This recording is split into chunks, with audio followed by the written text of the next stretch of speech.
the majority of people that I've been reading for the majority of my life have been white men, not people who look like us. Definitely not women. And so that gets me questioning, like, what do I have up here? Whose message am I internalizing? And who do I aspire to be, right? And so that's a different kind of colonialism that's more subtle, right? Like a colonialism that goes within your own mind.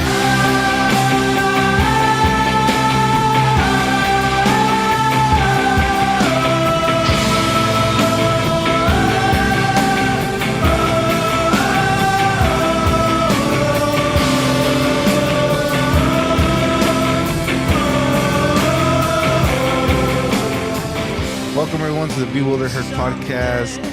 We're so happy that you guys joined us today. Today we should have a good episode. But we will not have any good or cool or fun episodes if we're not joined by my two intellectual friends, Carlos and Edgar. Gentlemen, how are we doing this morning? Good, sir. Good. Mr. I take a lot of insult to being called an intellectual, so let's please have this be the first and last time. My goodness, man, we're gonna have to really talk about what are your trigger words and what are not your trigger. Bro, he gets triggered by like every introduction. I know. I tell him like, oh, he's so cute. No, you're so awesome, lovely, intellectual. No. Yeah, no. I'm gonna have to like insult him. I'll be happy. My raggedy friend. That's so. That's a problem, bro. Maybe that's my love language. Insults. Dude, my mind went to like their mind. Yeah, mine did too a little. But anyways, all right. Well, today we're gonna have a cool conversation. So Edgar, tell us what we're gonna talk about today. And before we get into the topic, though, remember we're the only podcast that tells you to unsubscribe from our channel. Don't like our videos because none of us here know what the hell we're talking about. All right. That, and we want to confuse the algorithm. We want to have zero followers, and we want our views to just blow up. So if you could just unsubscribe and recommend this to someone to get the algorithm to scratch his head, we'd really appreciate it. Good idea is in all your protests, just have a sticker that says "Bewildered Herd." That would bring awareness. We should make that sticker. We should. Good idea. Note to self. So what are we talking about? Yeah, so today we're going to talk about, like you said, we'll make it a fun one. We're going to have discussions about fiction books that either changed your life, had a big impact on you growing up, and or why do you prefer fiction books over, let's say, like if it comes out on a TV and versus a TV show? Why people say the book is always better, or if you have a different opinion, different take, why do or don't you read fiction? And so we could just take turns bringing up books. How about we start first with do you even read fiction? And why? So I'll go ahead and start. It's been a while. The last book I read was Bewildered, which is going to be one of the books that I bring up that changed my life. I think it's been like 2-3 years since I've read a fiction book, and that was the last one. But prior to that, man, I would read at least 1 or 2 a year. When we're talking about like fiction and reading fiction on top of other like non-fiction self-improvement books. In terms of like, I think it's better than TV shows for the most part because it forces you to have a TV in your head. Like as you're reading the paragraph or whatever, you're kind of imagining what that person would look like. Like for example, actually, Lord of the Rings is probably the only one that I would say, fuck it, I prefer the show over the book, just because that guy, J.R. Tolkien, god damn, dude, that fool would spend like chapters on chapters of just describing the fucking setting, dude. Like, how many pages can you talk about that fucking tree, dude? but it would work because it would immerse yourself in like exactly what he was thinking the world was like. And so yeah, he would just spend pages just talking about like where they are, like the snow, the fucking trees. Um and yeah, but again, it forces your brain to create the movie in your head. And my movie could be different than the way Carlos reads it. Um and so that's why I think it's like more interesting and better when your brain is the one interpreting it. Versus in TV, they kind of tell you what it looks like, and this is like what they think. Um, and then yeah, reading fiction books. I mean, I've always read fiction since I was a kid, from like Goosebump books to any of the readings that the class would recommend to us. And I know a lot of like students hated that shit, but me secretly, I loved it. Every time they would assign us a new book, it's like fuck yeah, I love. I didn't like so much like writing the essays and doing all that, but at the end of the day, I think it helped me become a critical thinker. Um, and like my writing skills are pretty good, so it helped me out a lot. But the reading part, I really enjoyed it. Carlos? Yeah, I try to read fiction. I haven't been reading a lot of fiction lately because I've been really absorbed in my work and trying to read more scientific literature. But I read a collection of short stories recently I really enjoyed by a Japanese author named Haruki Murakami. And the collection of short stories is called Men Without Women. And it's really interesting. Um, he basically does maybe 6 or 7 short stories in the book in which yeah, the uniting thread is he's looking at men who don't have partners or don't have partners in the traditional way that most of us would think a partner is involved in your life. So yeah, I read fiction. I also agree that whatever it is that you imagine tends to be more entertaining than what gets digested to you by a screen. And I would also agree that reading fiction gives you an interesting lens with which to look at the world. And as a consequence, it does also make you a better critical thinker. That's what I got so far. So, uh, do I read fiction? No, I do not. Do I read? Not really. If it's not the Bible, lately I don't read. Um, but I've never been a fan of fiction books because I've always been a TV guy since I was a kid. Um, yeah. If I read anything, it's typically something nonfiction or self help. That's just been always my preference. However, this doesn't mean that I haven't read fiction books. I think right now, as I was thinking about books that I've read, a lot of them have been during high school and like in elementary school. And actually, it just like your question sparked up a lot of books. I was like, oh wow, I remember that book. So like I remember the first one I read that really kind of like impacted me when I was in elementary school was Aesop Fables. So it was like a lot of short stories like The Crow and the Lion or The Mouse and the Lion. You know, they're very popular fables, right? That kind of teach you a lesson. And and I don't know. I think in elementary school I really liked it. I've always been a kid and a guy who always judges a book by its cover. Because I honestly, like that cover, I love that cover. It like it was so bright blue, and I was like, wow. And I would read that, and I would read it over and over again. But I think two of the books that I can think of right now that really like impacted me was one was called Baseball in April by Gary Soto, and I think it's because of that book I really like baseball.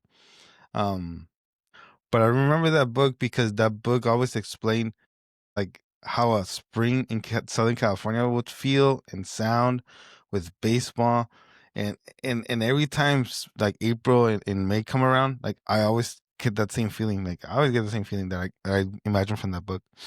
And I remember like from that like that book, I was like, yeah, I like baseball, and I would watch baseball on TV.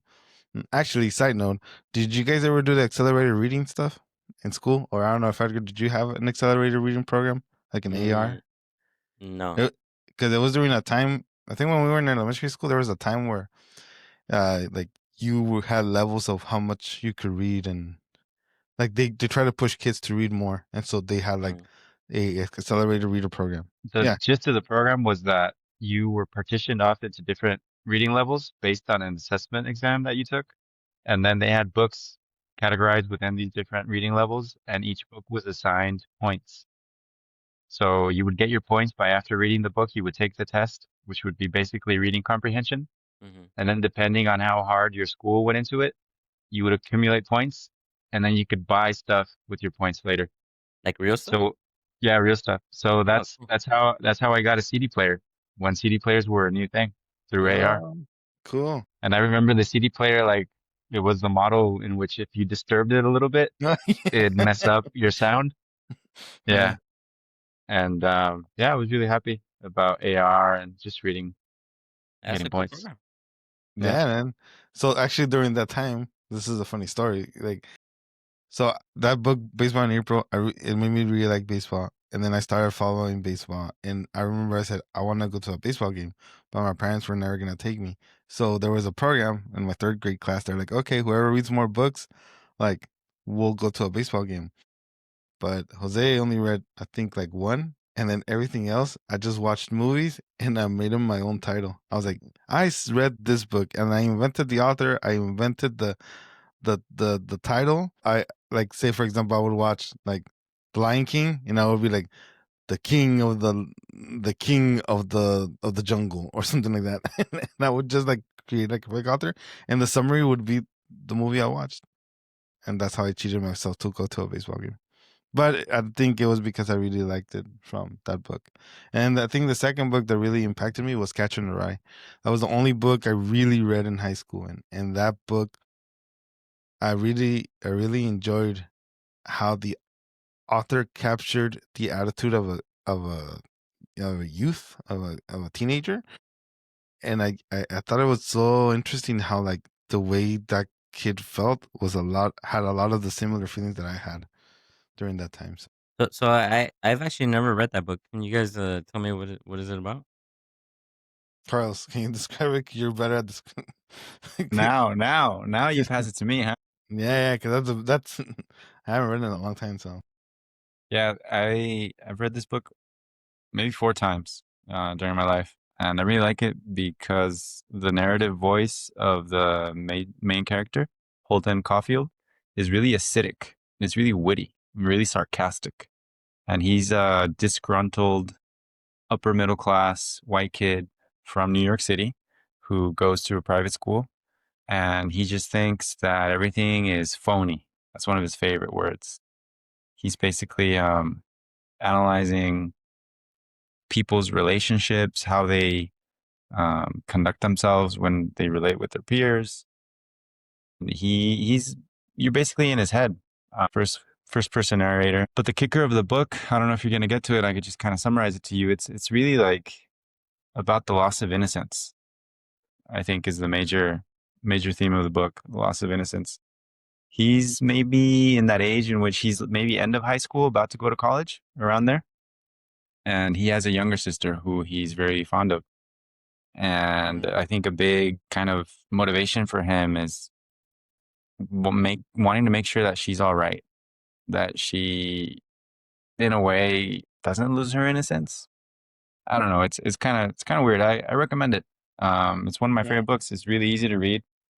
Um, and I don't know if it changed my life. I don't know if I'd go so far as to say that it changed my life, but it's like an easy read that I frequently find myself going back to. I mean, if you get that book and you open it at any page, he's gonna be making these really acidic, smart, witty observations about things going on around him, and it's kind of funny. So I recommend it. Cool, cool. Uh, who wants to go next? I mean, Hoser went on and started talking about these books that changed his life, dude. He's making me look like I don't read at all. Like I just answered your first 2 questions. Like, do I read? Yes. And are books better than movies? Yes. And then oh, Hoser went so no, on. It's like, it's because it's because you really made me think about like what have I read? Because I really don't read fiction, and Hey, Hoser, did you say you only read one book in high school?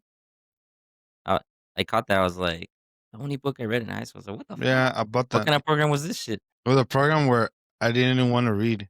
Actually, no, I So read how two. did you like get I through? read two. There's I no read. way they made you read just one book. They must No, have no, read. no, they didn't. I was in AP classes. I was in AP English. Okay, that doesn't make sense, bro. How the fuck did you read just one book? Spark notes. Spark notes. Spark notes. Okay. Well, tell me why. What other books did they make you read, and why didn't you like them? So okay, so in high school, what happened was that in my AP English in 11th grade, they were like, "You gotta read like 25 books." I'm like, "You're gonna read 25 books. I'm not reading 20." When I found Spark Notes, it was the glory. It was glory, man. Like, no, actually, I read 3 books: The Pearl, Catcher in the Rye, and Macbeth. Okay, I've read The Pearl. I've also never read Macbeth. Is that the one where he chases a whale? No, that's the one where his wife tells him to kill This is uh, Shakespeare. Oh, Shakespeare. Shakespeare. Okay, Yeah, I love yeah. Shakespeare, so I'll probably read that one. So, and so it's funny. So 11th grade, I got away with it, but the only one I read was Catching the Rye, like because I think we were reading it together.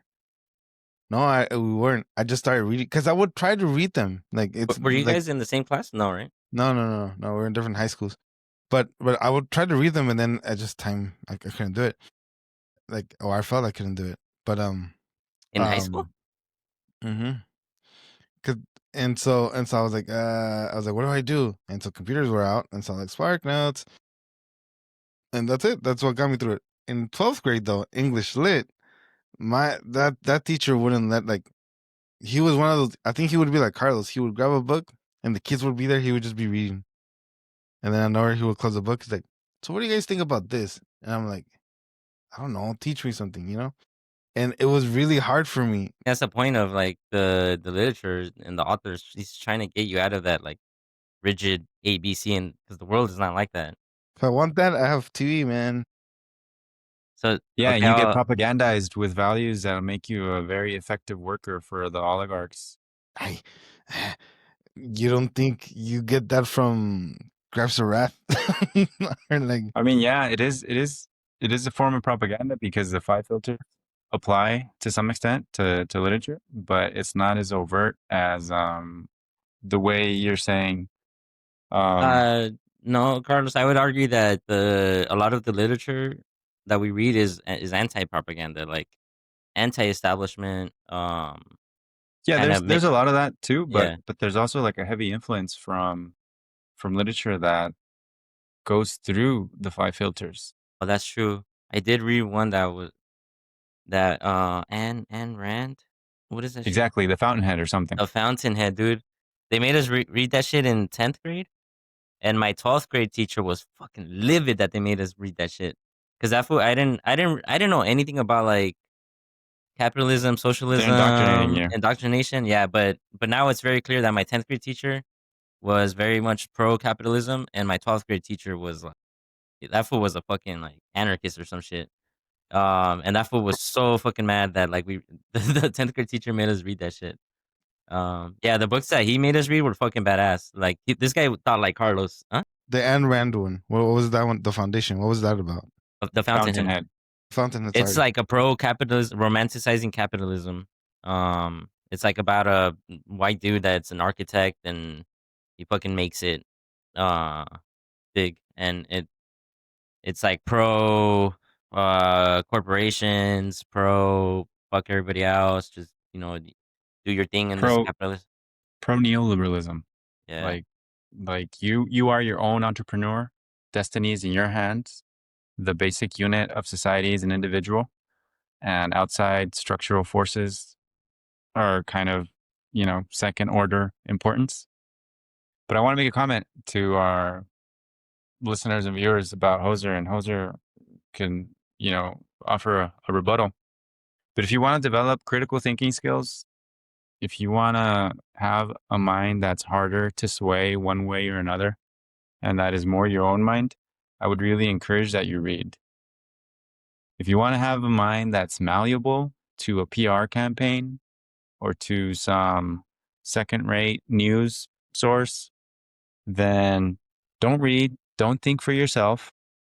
Think of yourself as a vessel to be filled by external knowledge, and wet your finger and put it in the wind, and in whatever direction the wind is blowing, go that way, and you'll be fine. You know, books are kind of the antidote to that. Books are the counter school to all of that. And there are books that are excellent and that change your life, and there are books that are absolute garbage, and they should be read and disposed of and evaluated for their lack of merit. So there's a big Didn't spectrum of books too. didn't this guy say in like the very first podcast, one of the goals one was that he wanted to read more?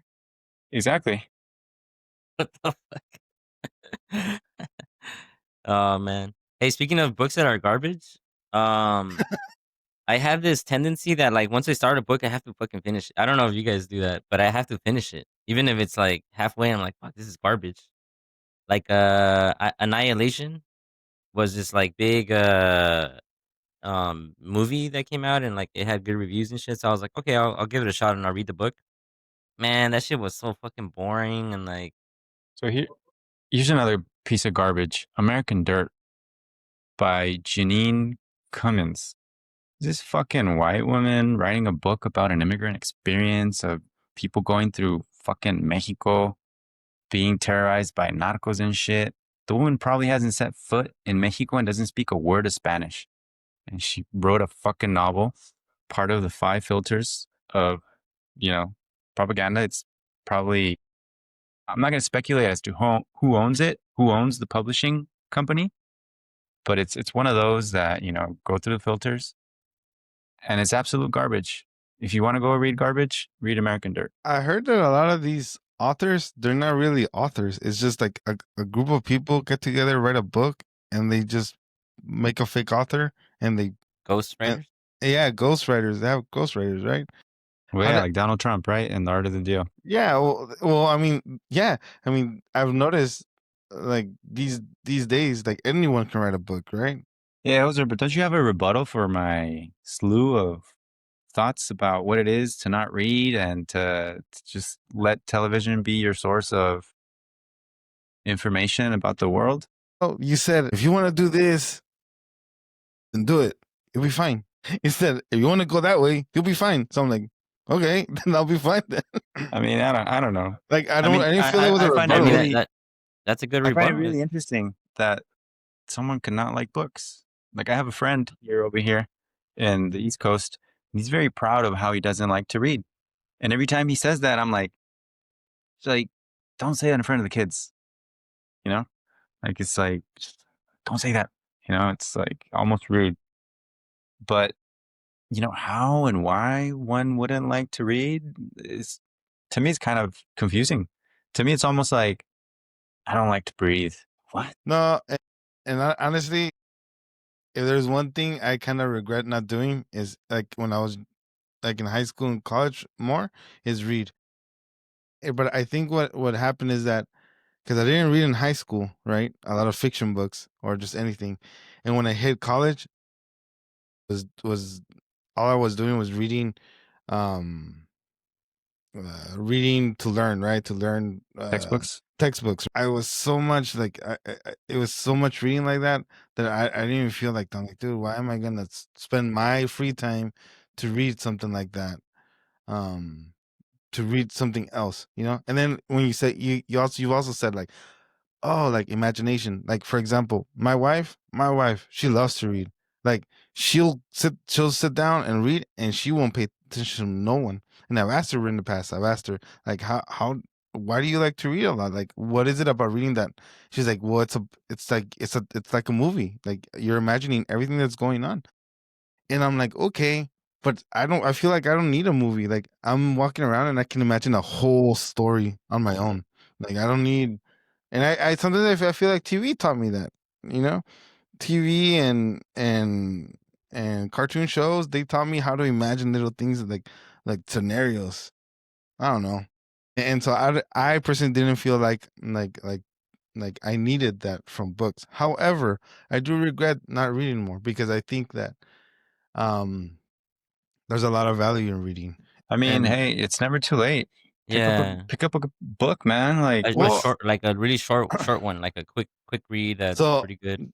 I noticed that one of the things I do is that when I read something, right, start reading, and then I see something like I see like a word, and I hyper focus on the word, and then like my mind goes elsewhere, and then I start reading, and I'm like, what did I read? And I get like, uh, You think you have ADHD? no, No, it could be like so do you have the Kindle? Or your wife I have an has a Kindle? iPad. I have an iPad. Yeah, So with the Kindle, yeah, because it happened to me too, especially with books like Hamlet, where you're like, "What the fuck is he saying?" yeah, yeah. It will translate the word for you, so that like you just click on it, and then it'll give you like synonyms, No, definitions. Yeah, no. so Synonyms? that so right away you're like, "Oh, okay, now I get what he's saying." Um, but yeah, so the that's one of the I like physical books, but that is one of the advantages of the Kindle is that, like, it makes it read, like, easier, like, "Oh, okay, I understand it now." See, that's where I now have my scientific articles in the Kindle because I have a bunch of PDFs and printed documents. So now I Mhm. just have them PDFs in the Kindle, Yeah. and it's really great for that. But reading for pleasure, I like to have it in my hands, Me too, and yeah. I also like to smell the books. They smell different. Yeah. I think this man right here, he has a book fetish. That's what I think. Maybe, Nah, maybe. I'm just kidding, dude. No, and then actually, what I've read, what I personally really like in terms of reading is biographies and just You're more like like nonfiction. yeah, I'm more of a nonfiction. Like for example, the last book I read that I remember clearly was the Steve Jobs biography and the Moneyball, the one of all the statistics. Edgar, what books do you recommend? Alright, I got a couple honorable mentions. Okay, the first one that stuck in my soul, in my fucking head forever, is one that I didn't understand at all, and that is The Stranger. I forget who the fuck the author is. This is the one of the ones that I told you my 12th grade teacher made us read, and he was so mad that nobody could understand what the fuck the book was about. It's basically dealing with existentialism. And I'll give you guys the plot. So basically, it's like middle age, like 20, 30-year-old guy is just living life with like no purpose. There's really nothing much going on in his life. He has his mom in his life, and it's in France. Um, and one day he gets kind of like attacked by somebody, and he has a gun, and he shoots the guy, and then the guy goes down, and he shoots him again. And so he gets arrested, and there's like a big trial. So they're trying to go after him for murder. And the key question is, why did he shoot him again? And how much time was between the first shot to the second shot? And that will determine whether it was murder or self defense. And throughout the whole book, the guy just he has no reason why he shot him. And like everybody inserts a reason to why this happened. Like the detective is like, okay, I think he shot him because of X, because this is what's going on in his life, and he shot him because of that. His mom is the one that says like, no, it's because XYZ. He's lonely or something, or he didn't mean to. And the media in like puts their opinion, and everybody's like injecting their opinion on what happened, except the old guy that shot him. And so the teacher would ask us like, okay, so why do you guys Albert Camus is the author. Oh, he's famous, right? Yeah. Yeah. He's a French Algerian philosopher. Um and so yeah, like none of so he asked us like, why did he shoot him? What do you guys think is what is the author trying to say? What's the point of the book? None of us had a fucking reason. We're like, what the fuck? Like we're so confused. We don't know what is the author trying to say. And so finally, the teacher got frustrated, and he's like, "This is exactly the point that none of you guys know why he did it." And so that's what the author's trying to say is that there's no reason to anything in the world. That nothing happens for a reason. Everything's just kind of like happening. There's no destiny. There's nothing like that. Everything's random, and we're just fucking living life in this fucking random world. Oh man, the class was so confused. We were like so uncomfortable with that theory. It was like that's not what we were. We were taught like Disney. Like Talk about indoctrination. Don't you think that's indoctrination there? no, Don't you no, it's think challenging that? it was challenging all of our notions. Like, dude, No, we he's grew up watching Disney movies. Like, there's a plot, there's a reason why it happens. We rescue somebody, and then you move on with your life. The but is thought that of like everything's random. There's no like it's so anti-religion, anti like everything I knew that my little brain was like fucking exploding, dude. I was like, what the fuck, dude? That shit. I kid you not, man. I thought about that shit for months. Every day I was just thinking about it. I was like, what the fuck was that teacher talking about? That there's no meaning to the world? Like, what the hell? Um, I should reread it, dude. Yeah. like going back to the Catcher in the Rye? Isn't the Catcher in the Rye, like Carl said, like in the like it's about protecting innocence. I kind of feel like when a teacher teaching you stuff like that, that's not that's kind of not protecting your innocence, right? Like Yeah, that teacher, yeah, that's I would say trying to he was. indoctrinate you with his ideas into it, right? Yes, I agree with you a little bit. That imagine like he was very much like anarchist, kind of like a little bit like Carlos. Like imagine Carlos teaching a class. Hmm. So I agree with you. Yeah, he was picking books that would influence to challenge the status quo, and it was a little advanced for us. But man, I appreciate him a lot for doing that. And this was one that just fucking blew my mind, and like I didn't like the book at all, dude. I didn't like this concept.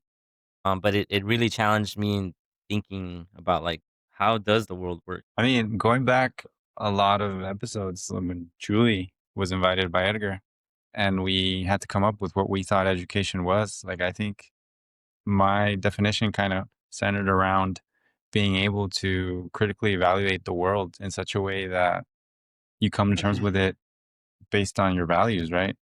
Or in other words, questioning standard doctrine. That could be said differently by saying challenging the status quo. And so maybe your teacher was trying to educate you on those terms, which I respect, which is really different and which I totally understand why he would get upset if you were made to read The Fountainhead Yeah. by Anne Rind. Because I Yeah. don't know if you remember, Hoser, The Fountainhead had the biggest scholarship prize associated to it when we were going to college. Like if you wrote an essay on The Fountainhead and if you won whatever contest, Hmm. like I think the scholarship was like $10,000 or something. It Oh, was no like way. the biggest one. Yeah. Go figure why. Because it's representative of the values that they want you to have so that you don't challenge the status quo, so that you fit into the larger institutional structures of society. So they give a fatter scholarship for that book. Or it could be because a lot of these kids don't understand how this capitalistic world works. It's kind of like, hey man, this is what you're gonna go against.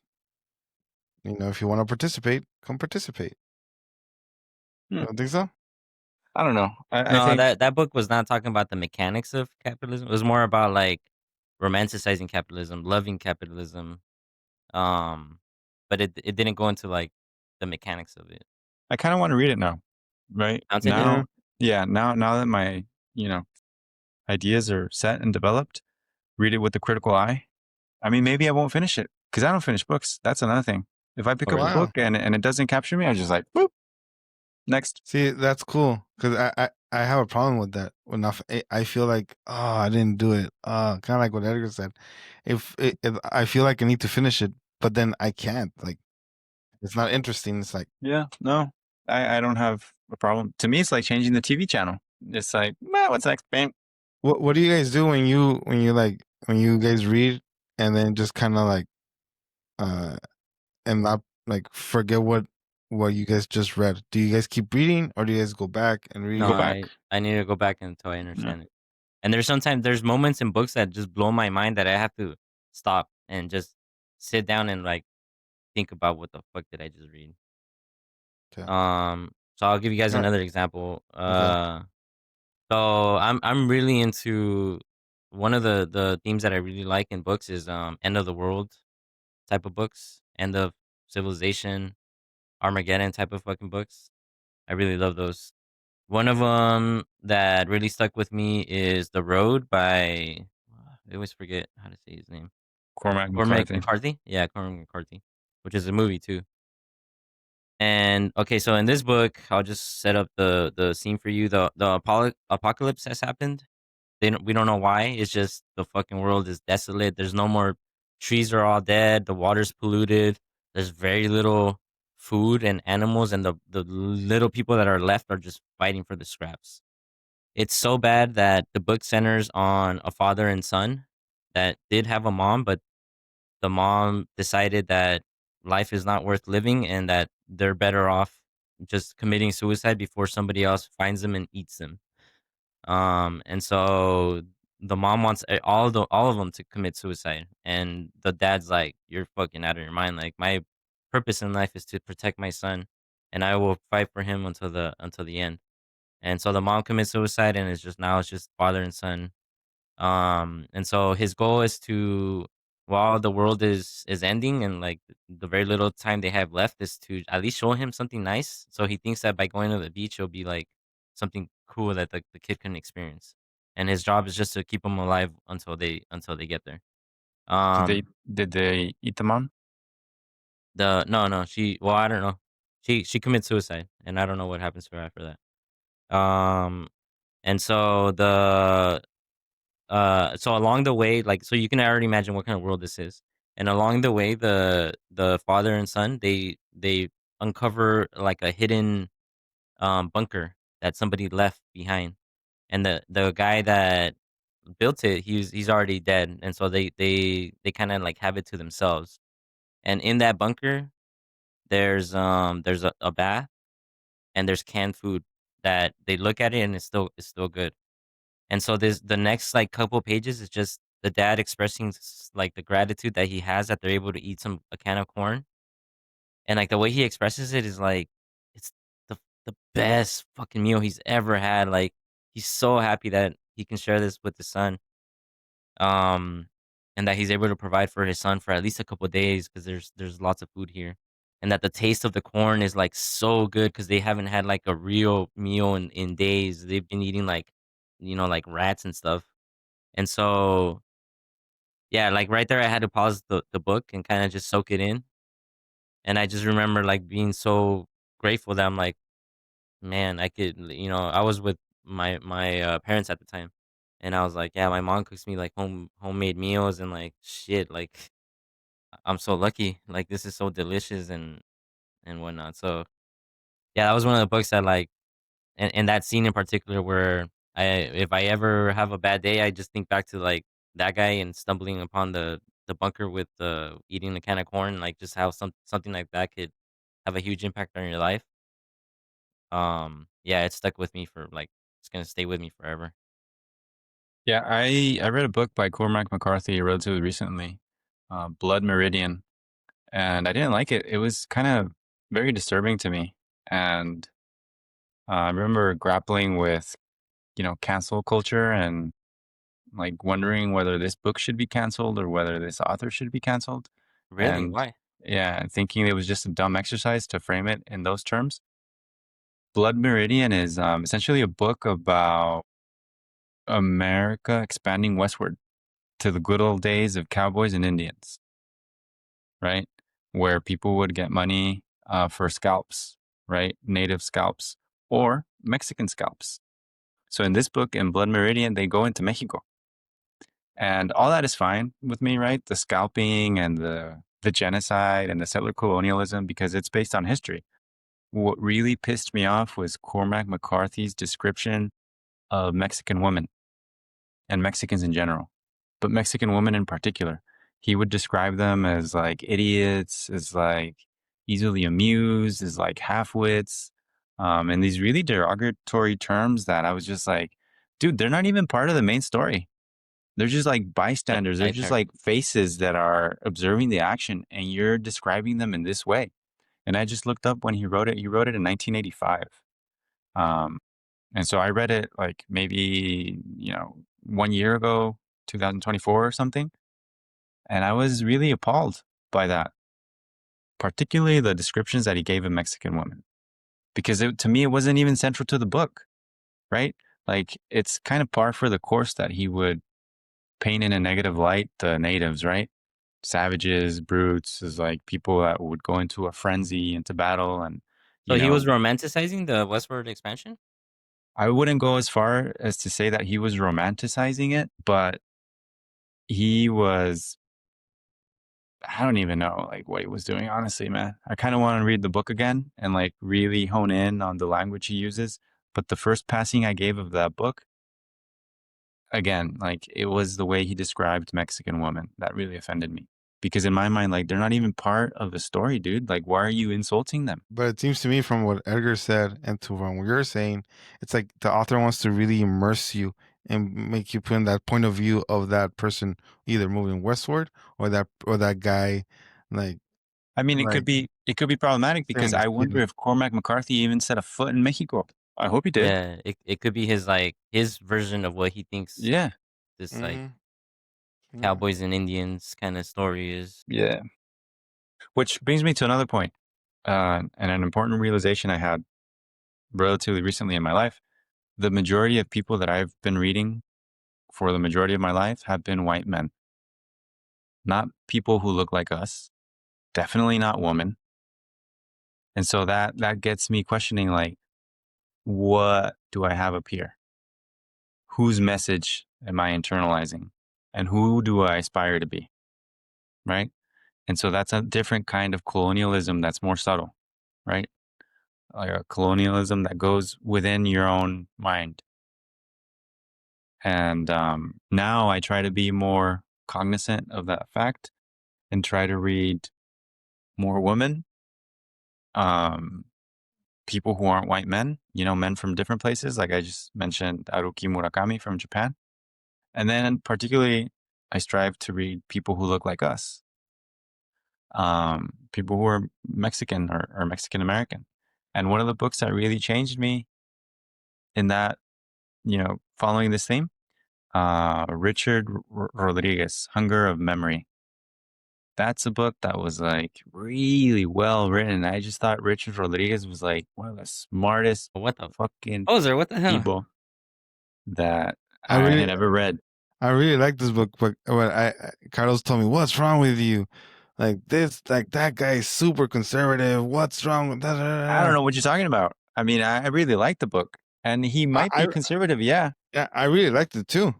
I really liked it too, because he brought up a lot of good points of captured the experience of what parents. it was like to have Mm-hmm, parents that came from Mexico and you mm-hmm. being in the You United growing up, States and yeah, being between both worlds yeah, and yeah, navigating. yeah, I remember he really captured the intimacy of speaking Spanish at home.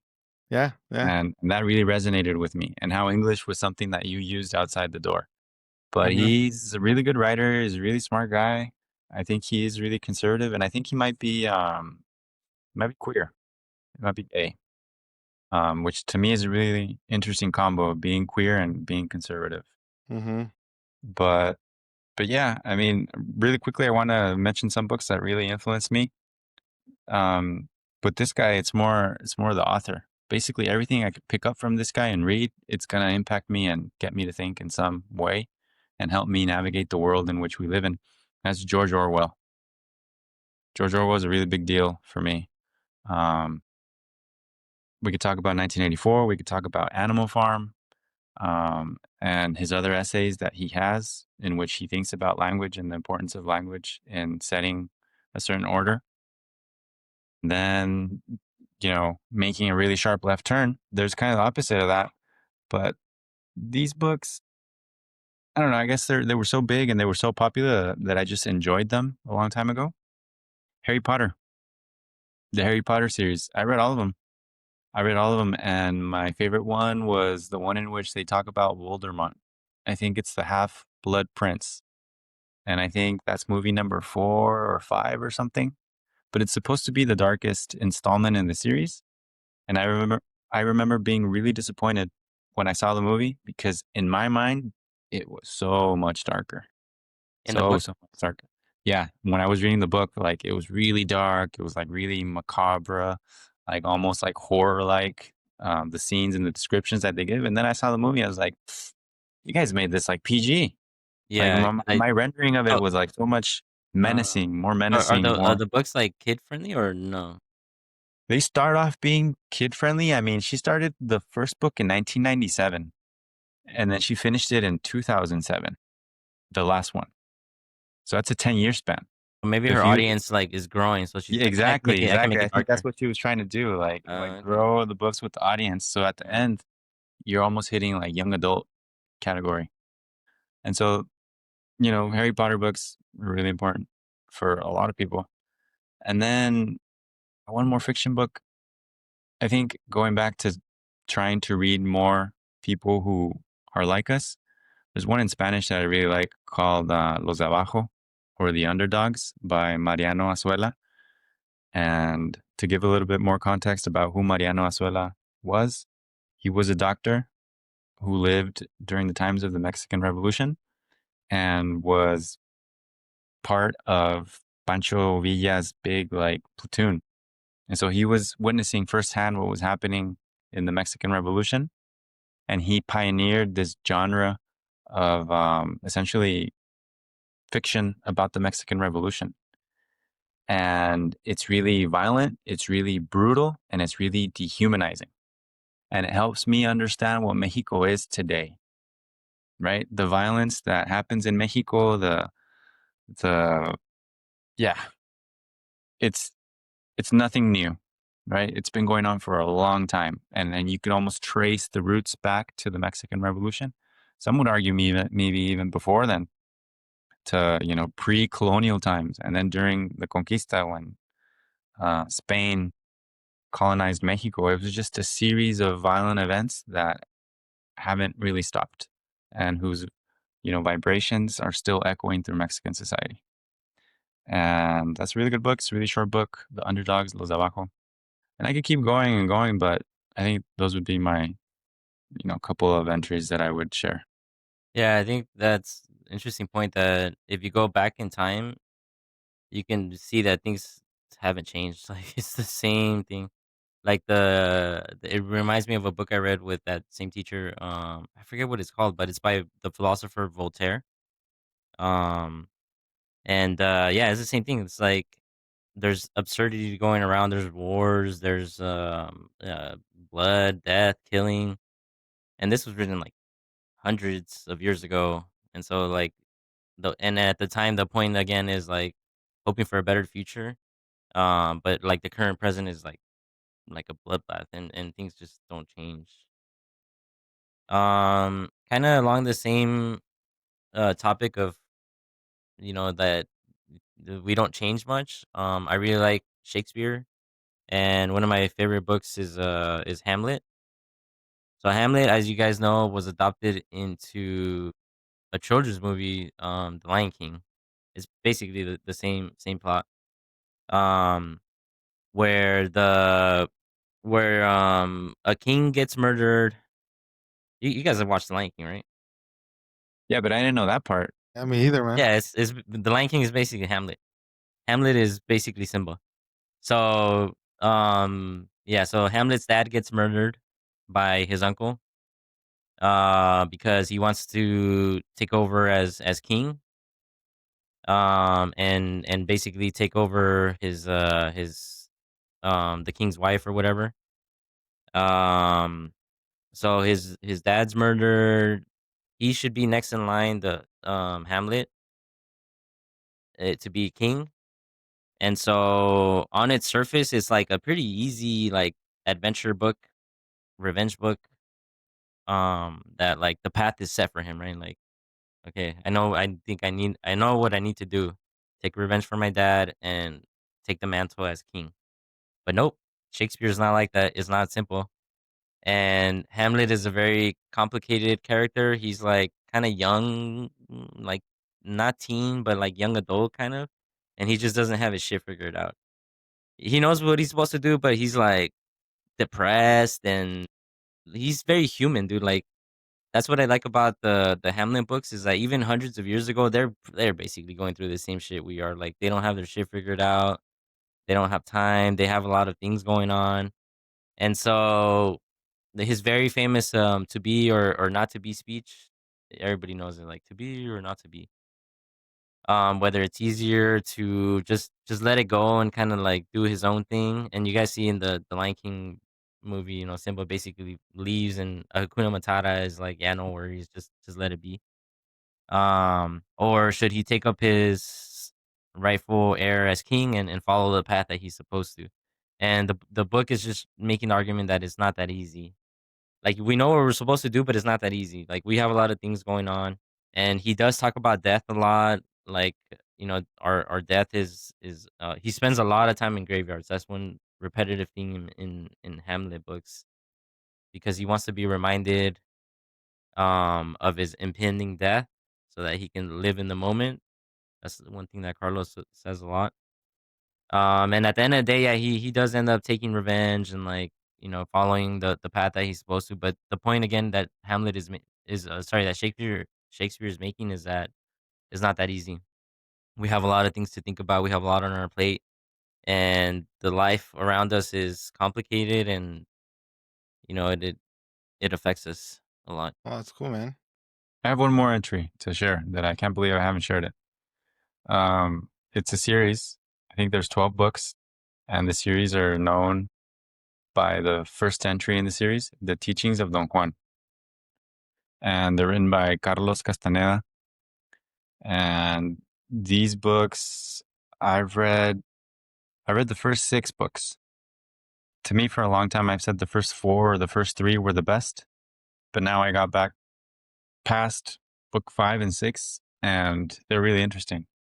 But the basic premise of the book is that you have a graduate student from UCLA doing field work in anthropology who wants an informant to teach him how the native population in northwestern Mexico relates to hallucinogenics, particularly peyote. Peyote has mescaline. Mescaline is a substance that was distilled into LSD by, I think, Albert Hoffman. And so this guy wants to understand how the natives use peyote, and he's introduced to this guy who's an old man, indigenous, and he accepts to teach him what he knows about peyote, and the story takes off from there. He starts seeing this old man, and this old man is teaching him in a very indirect way about peyote. Like, the dude basically just seems like he wants to trip out, and Don Juan is taking him on hikes in the desert, presenting him with a view of the world that is completely foreign and alien to him, challenging his preconceived notions of the way the world is and how one should operate in the world. And he's basically introducing him into what he would call sorcery, a sorcerer's way of looking at the world. And to make the story shorter, he gets to a point where he's straddling 2 worlds. Our Western world, in which he's a graduate student doing field work in anthropology, and a sorcerer's world, in which you have a completely different way to understand and conduct yourself, and in which you perceive the world. And he doesn't really know where he fits or which world he should inhabit. And it's really nicely written. The author, for a very long time, claimed it was a work of field work. Like, the first 3 books, every chapter starts off with a date. July 13th, 1967. Today, Don Juan and I, blah, blah, blah, blah, blah, so on and so forth. But then the rest of the books are just like his like entries and recollections of the interactions that he had. And yeah, I could really talk for a long time about those books, The Teachings of Don Juan, but they really present an interesting way to think and carry yourself and conduct yourself in the world. Incidentally, there's another author named Don Miguel Ruiz, who also has the same framework of thinking and inhabiting the world as Don Juan, which he calls Toltec wisdom. And that's what Don Juan would call it too. But it's a little bit more suited for general audiences. And the really famous book by Miguel Ruiz is called The Four Agreements. You guys might have heard of it.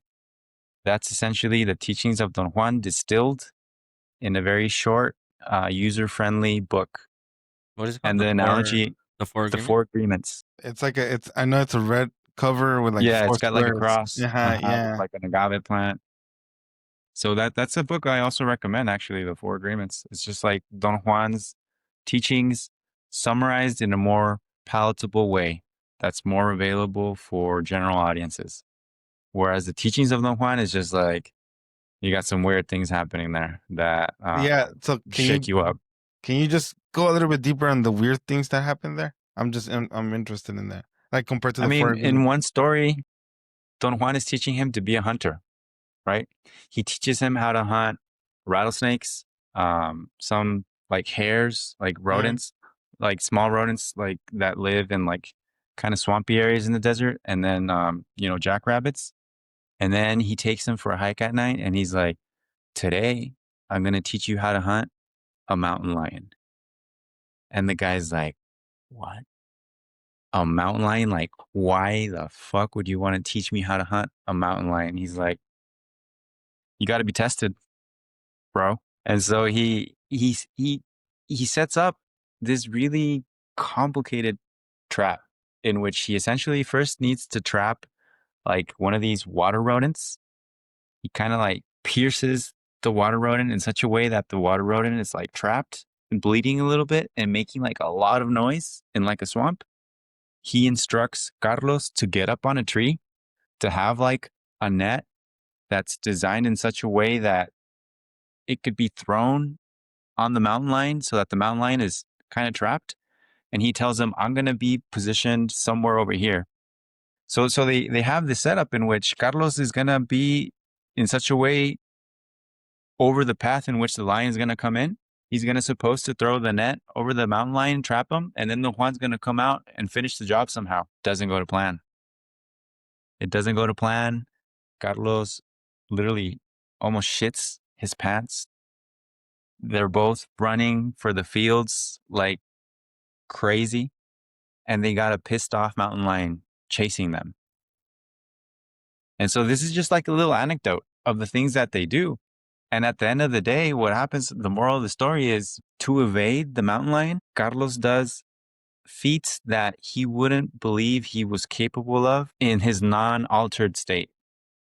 So they essentially went up this like really steep mountain with like huge rocks to avoid the mountain lion. And then when he gets to the top, exhausted, collapsed, covered in sweat, Don Juan goes up there laughing. And he's like, "What are you laughing about?" It's like, "There's a fucking mountain lion behind us trying to eat us." And Don Juan says something along the lines is like, "If you were to see during the day the places you just maneuvered and what you did to avoid the lion, like you wouldn't believe what you just did." And so part of the story there is to be in a state in which you know you're lost, you have nothing on the table, and you have everything to gain, which is essentially saving your own life, and the extent to which you will go to save your own life, and the things that you are capable of doing to save your own life. Mm-hmm.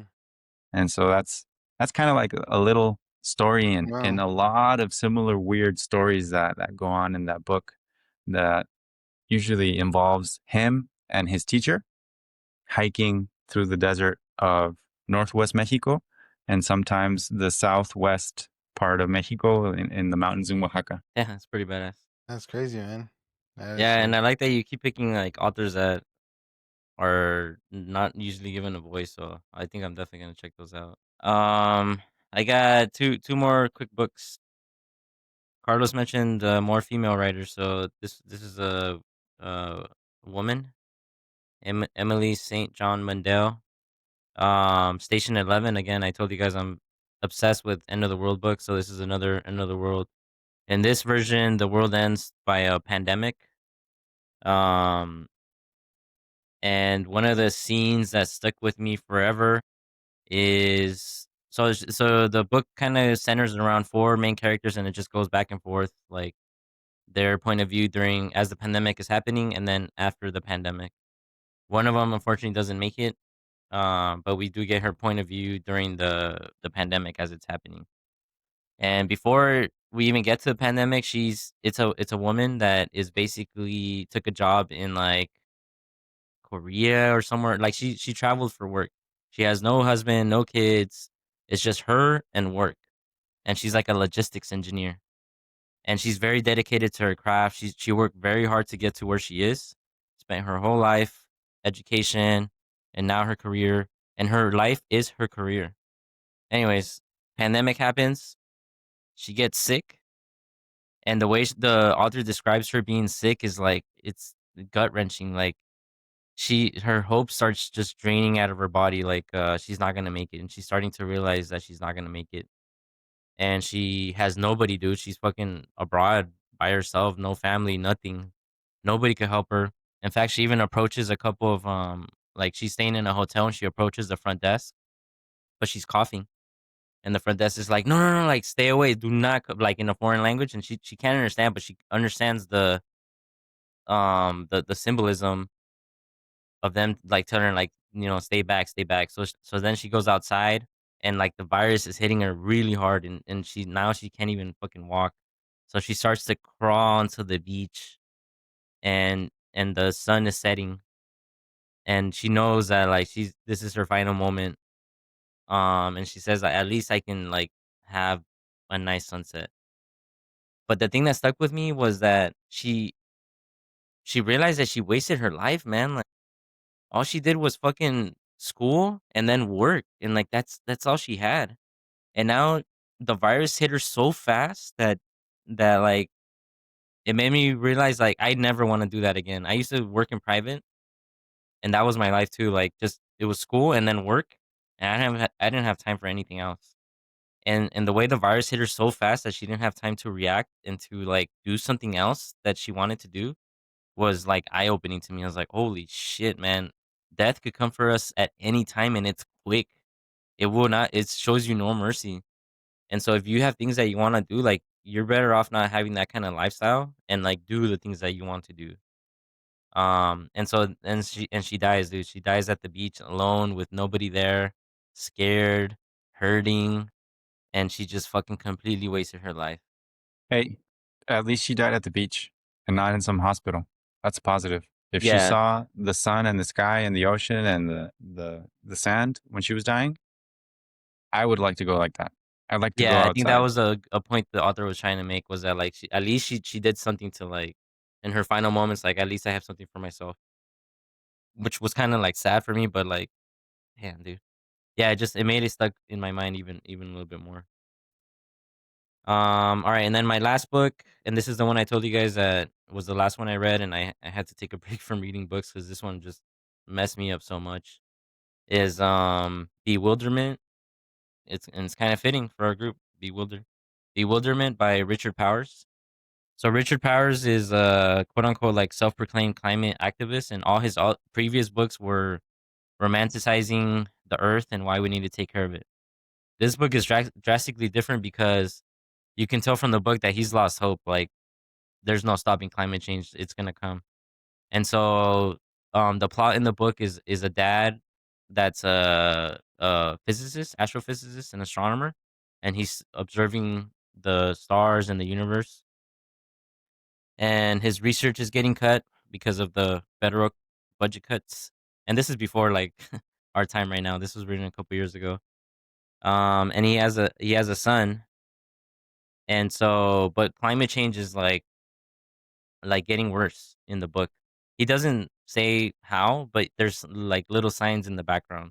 Like for example, they have to wear masks, but when they go outside, not inside. And so that kind of tells you that like the earth is on fire or like there's smoke, a lot of smoke, and so you have to wear mask. And you can't be outside that much either.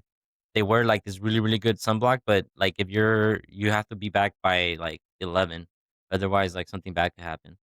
And so it's in the background, the climate change, but it's not front and center. What's front and center is his relationship with his son. And for me, I'm a dad, so um what the book is trying to say is like that it's too late. We can't stop it. And so he's kind of basically saying like just enjoy the ride while you can. And he's like yeah, he's just trying to have a good time with his son. The part that messed me up was the very end. He decides to like take him on a camping trip, pulls him out of school and has like a camping trip with them. And anyways, long story short, the son gets swept up in the river and it's really cold. Like it's in the Midwest somewhere. Um, and by the time that the dad gets to him, he's too cold. He's like almost like frozen, but he's still alive. And the chapter on him like slowly dying is, oh my god, man, that should fuck me up so bad. It's like it's been stuck in my head for ever since I read that shit. Um, it made me feel the pain that like a parent would feel if you lose somebody. And me having my son, like it really made me realize like, damn, he's right. The world is going to shit. It's just gonna keep getting worse. And so right now, the best thing we can do is just enjoy the very little time we have left with our loved ones.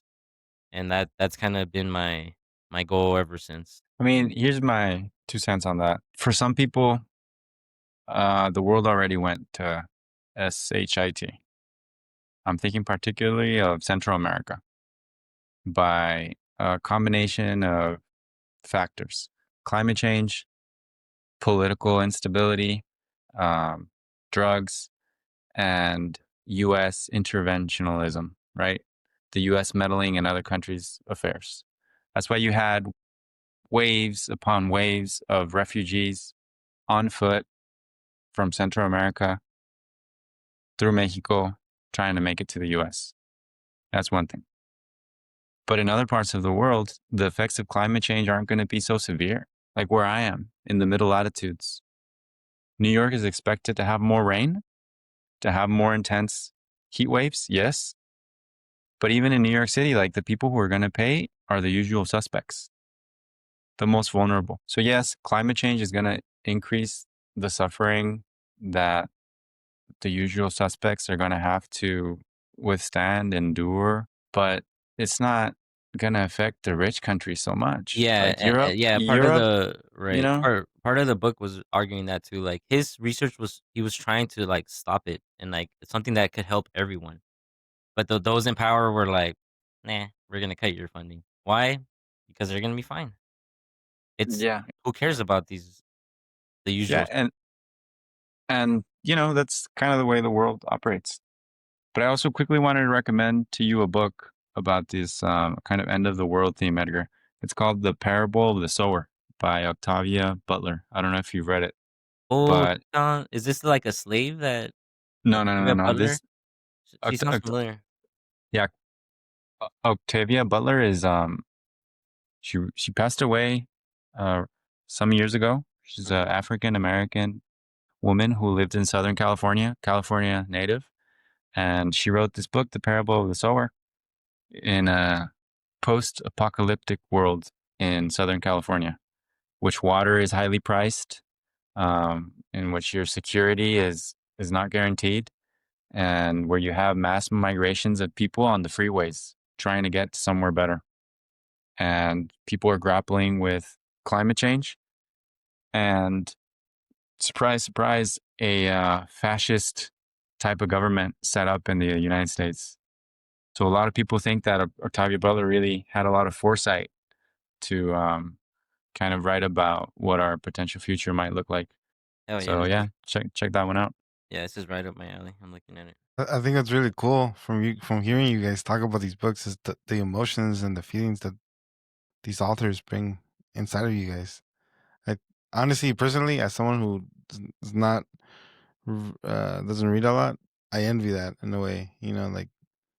Like that's really cool. And I think just because I don't do it, that doesn't mean like people shouldn't read. So I think people But should read. you should join the fun, man. Like it doesn't mean that you can't. It's just a matter if it's up your alley or not, man. Like I said, Yeah, I encourage you to read shit if you want, and then read something a little better, and then maybe you're gonna find a book that's just like it's for you. yeah, That's another thing that's happened to me. Sometimes you find a book and you don't realize how appropriate it is for you at the particular moment in which that book lands in your hands. And sometimes books land on you and you're not ready for them yet. Like, for example, for me, 100 Years of Solitude by Gabriel Garcia Marquez. I've never finished the book. I heard that's a really hard book, right? It's really hard, but it's really good. And the times that I've had it, I'm just not ready for it. And I just like, "Meh, I'm done. I'm not there yet." Cool. Gentlemen, this is awesome. Thank you for sharing all your fictional books. And to all the crowds, to everyone watching, go read a book. Don't be like Hoser. Read a book. Read a book. Unsubscribe. Stop watching us. Go read a book. Oh, there you go. See? Now that sounds better. Now you sound like you're helping. Unsubscribe, unfollow, and read a book. Should make shirts that say that. This was a very positive episode.